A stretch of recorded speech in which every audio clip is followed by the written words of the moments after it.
Bonjour, bienvenue dans notre émission Tout est possible, une émission qui change la vie. Et comme chaque semaine, nous avons donc la chance de recevoir un invité d'honneur qui nous parle de ce que Dieu a fait dans sa vie, du miracle ou de la guérison qu'il ou elle a vécu. Parce que nous croyons, comme la Bible l'affirme, que Jésus-Christ ne change pas. Il est toujours le même. Ce qu'il a fait hier, il y a 2000 ans, donc dans les évangiles, quand nous les lisons, à chaque page, nous voyons des miracles, des délivrances, des guérisons. Eh bien, aujourd'hui encore, Dieu le fait sur notre terre au XXIe siècle. Et nous avons donc une personne qui a vécu une guérison, un miracle, et elle va nous en parler aujourd'hui. C'est Corinne. Bonjour. Bonjour Corinne. Donc, vous avez vécu quelque chose qui, pour le moins, nous interpelle. C'est une guérison, un miracle, une libération intérieure, mais aussi physiquement. Dieu vous a touché. Vous êtes maman de 2 enfants. Oui. Vous travaillez dans la petite enfance. Tout à fait. Voilà. Et vous avez donc vécu ce miracle. Alors, parlez-nous un petit peu de ce qui s'est passé. De quoi souffriez-vous? J'étais atteinte de la maladie de Crohn. Wow. C'est une maladie auto-immune qui se traduit par une inflammation des intestins qui ne se guérit pas. On ne peut prendre que des anti-inflammatoires à vie et ça se traduit dans la vie courante par des crises de diarrhée aiguë qu'on ne peut pas contrôler. Ça peut aller jusqu'à des occlusions intestinales. C'est une gêne assez conséquente dans la vie de tous les jours et dans le travail. D'accord, d'accord, d'accord.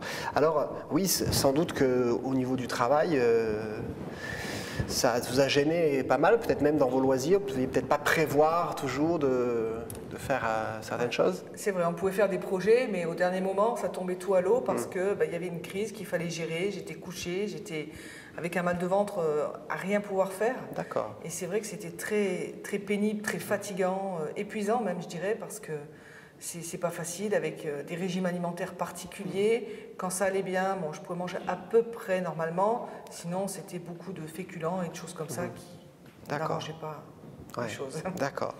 Alors, malgré tout, vous étiez chrétienne, engagée, et vous aviez une vie de prière. Alors, je suppose que vous avez dû prier pour être guérie de votre maladie. En fait, cette maladie s'est déclarée en 1994. D'accord. Ça faisait à peu près 1 an que j'avais rencontré Dieu. J'avais donné ma vie à Jésus, il m'avait délivré de choses. Et je n'ai pas compris pourquoi cette maladie... Pour moi, il m'envoyait une maladie, c'était pour me punir de quelque chose. Et je suis restée longtemps là-dessus et j'ai dit, bon, c'était pas terrible, quoi. Puis je ne comprenais pas pourquoi, j'étais en colère parce que je me disais, pourquoi, qu'est-ce que j'ai fait? Je t'ai donné ma vie et puis finalement, ça va pire qu'avant, quoi.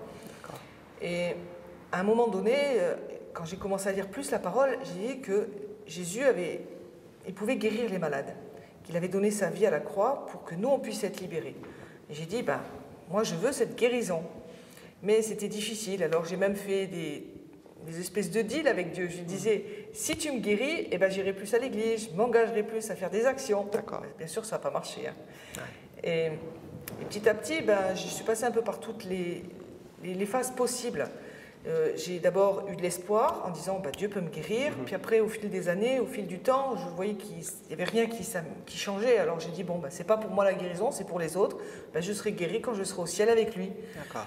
Et puis un jour, mon espoir a repris parce qu'il y a quelqu'un qui m'a témoigné de miracles, mais vraiment très fort. Il m'a dit je suis allé à un séminaire et j'ai vu une jambe qui a repoussé. Alors là, j'ai dit si tu peux faire repousser une jambe, Seigneur, moi tu peux me guérir aussi. Il n'y a pas de raison que ce soit pour l'un et pas pour moi. Je me suis remise de nouveau dans la prière et j'ai demandé à Dieu de dire qu'est-ce que c'est qui bloquait pour que j'ai cette guérison physique. Et en fait, j'ai des blessures de ma petite enfance qui sont remontées, des choses qui avaient été cassées dans mon cœur. Et on a prié, parce que je me suis ouverte au pasteur, je suis allée le voir, je lui ai dit il faut qu'on prie ensemble, parce que c'est difficile. Et donc on a pu prier ensemble, on a partagé avec des frères et des sœurs de l'église, et on a eu cette vie de prière. Et puis petit à petit, le Seigneur il m'a guéri intérieurement, et j'ai vu que les crises commençaient à s'espacer au niveau de mon intérieur, de mon ventre. Mais je ne voulais pas témoigner pour témoigner, dire je suis guérie, ce n'était pas encore le cas. Il y avait quand même un impact entre votre vie intérieure et le mal physique. Voilà, tout à fait. Oui, donc vous avez donc réalisé qu'il y avait une relation entre l'état de votre être intérieur, de votre âme, et votre corps. Donc la situation s'est améliorée, Toutefois, vous n'aviez pas de guérison physique authentique, il y avait toujours un mal qui était là. Voilà. Mais ensuite, donc, vous avez continué de venir à l'église, de prier. Et un jour, vous étiez présente donc, dans un culte de guérison, c'est-à-dire un culte où on prie pour les malades, où on proclame que l'évangile du royaume de Dieu est toujours d'actualité. Ce que Jésus faisait il y a 2000 ans, il le fait encore aujourd'hui. Alors, que s'est-il passé dans cette rencontre? Eh bien, en fait, je priais, j'étais assise à ma place. Puis je disais au Seigneur, moi, je ne veux pas m'avancer pour la prière parce que je ne veux pas courir après la guérison. Ouais. Je ne veux pas m'avancer pour m'avancer et puis qu'il ne se passe rien. Et là, le pasteur qui était là a eu une parole qui a dit, le Seigneur veut guérir quelqu'un du côlon. Alors là, j'ai regardé, personne ne s'avançait. Donc j'ai dit, bon, ben, c'est pour moi. Et en acte d'obéissance, je me suis avancée. D'accord. Et donc, le pasteur a prié pour moi, mais je sais que c'est Dieu qui intervenait à travers lui, à travers ses mains. Et j'ai senti qu'il se passait quelque chose dans mon corps. Et là, après, il fallait que j'aille faire un examen. Et c'était un examen qui était tous les 3 ans.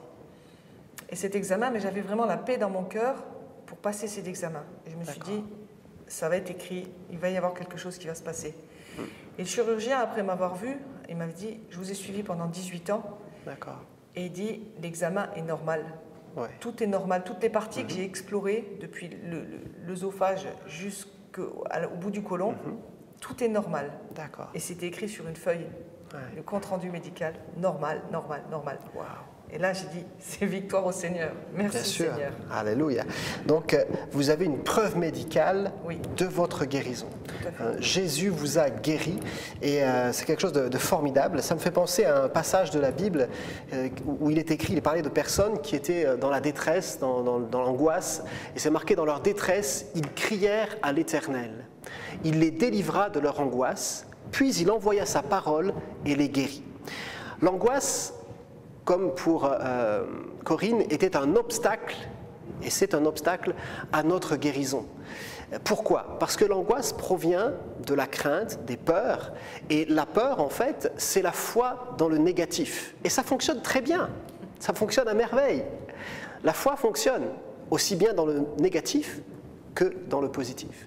Et donc, la foi dans le négatif, en fin de compte, lorsque vous avez foi dans quelque chose qui vous fait peur, vous placez votre confiance dans cela, inconsciemment, mais si vous la placez dans ce côté négatif, vous ne pouvez pas la placer en Jésus-Christ. Et donc, c'est un obstacle au miracle de Dieu. Voilà pourquoi il est important donc d'être délivré de nos angoisses, dans un premier temps, pour libérer la puissance de guérison dans notre vie.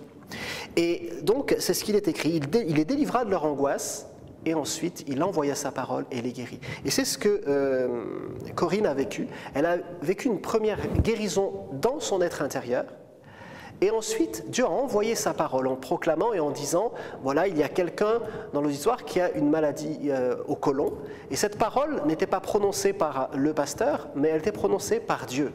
Et cette parole a été saisie avec foi, et comme elle a été saisie avec foi, comme venant de Dieu, elle a produit la guérison. Et bien entendu, ce n'est pas un homme qui guérit. Le seul guérisseur, le vrai guérisseur, s'appelle Jésus-Christ. Et c'est lui que nous sommes heureux de vous présenter en ce jour. Dieu ne change pas. Jésus-Christ est le même hier, aujourd'hui et pour toujours. Et ce qu'il a fait pour Corinne, il veut le faire également pour vous aujourd'hui. Et je vous invite vraiment à recevoir cette parole en toute simplicité. C'est que Jésus-Christ est mort pour notre guérison. Alors, je vous invite tout simplement à prier en cet instant. Là où vous êtes, chez vous, là où vous nous regardez, prenez ce temps. J'aimerais vraiment prier pour vous.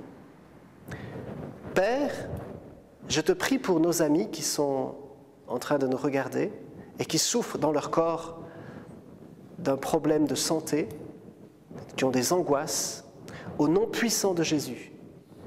Que ton amour se manifeste maintenant dans leur esprit, leur âme et leur corps, au nom puissant de Jésus. Et qu'ils reçoivent maintenant la délivrance de toute angoisse et la guérison de toute maladie. Au nom puissant de Jésus-Christ. Amen. Que Dieu vous bénisse. Merci de votre attention. Merci à Corinne d'avoir donné son expérience de guérison. Nous prions vraiment que Dieu vous aide et vous bénisse. Et nous vous disons à la semaine prochaine. Bye bye.